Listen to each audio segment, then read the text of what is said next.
ಗುರು ಬಸವಲಿಂಗಾಯ ನಮಃ. ಸರ್ವರಿಗೂ ಶರಣು ಶರಣಾರ್ಥಿಗಳು.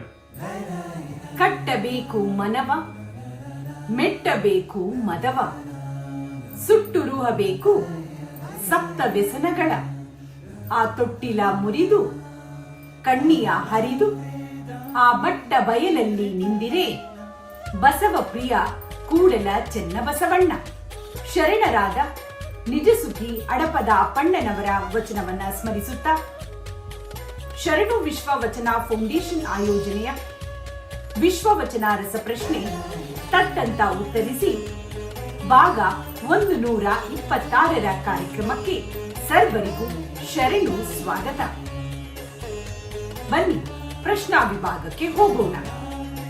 ಮೊದಲ ಪ್ರಶ್ನೆ, ಕಟ್ಟಿತ್ತು ಕಲ್ಯಾಣ ಎಂಬ ಕೃತಿಯನ್ನು ಬರೆದ ಲೇಖಕರ ಹೆಸರೇನು?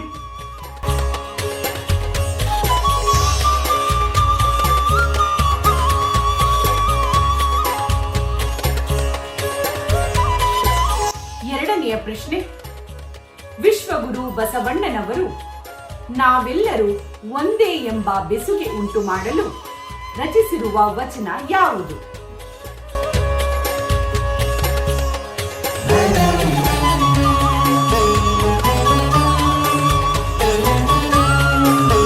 ಮೂರನೇ ಪ್ರಶ್ನೆ, ಬಯಸಿದ ಬಯಕೆ ಕೈಸಾರಿದಂತೆ, ನಿಧಿ ನಿಧಾನ ಮನೆಗೆ ಬಪ್ಪಂತೆ, ಪರಿಮಳವ ನರಸಿ ಬಪ್ಪ ಭ್ರಮರನಂತೆ, ಚಿಂತಾಮಣಿಯ ಪುತ್ತಳಿ ನಡೆಗಲಿತಂತೆ ಎಂಬ ವಚನವು ಯಾರ ಬರುವಿಕೆಯನ್ನು ಸೂಚಿಸುತ್ತಿದೆ?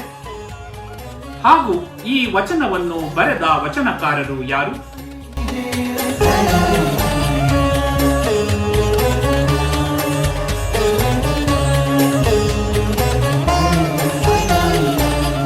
ನಾಲ್ಕನೆಯ ಪ್ರಶ್ನೆ, ಮರುಳನ ಊಟದಂತೆ ಮಯೂರನ ನಿದ್ರೆಯಂತೆ ಎಂದು ರಾಮನಾಥನ ಚಹರೆಯನ್ನು ಬಣ್ಣಿಸಿರುವ ವಚನಕಾರರು ಯಾರು?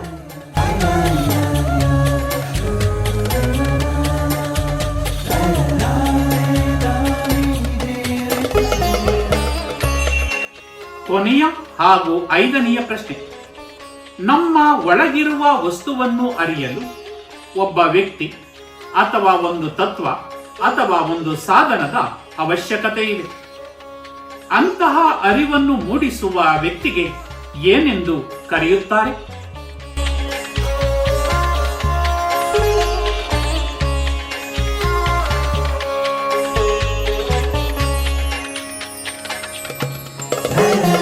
ಐದು ಪ್ರಶ್ನೆಗಳನ್ನು ಆಲಿಸಿದ್ದೀರಲ್ಲವೇ?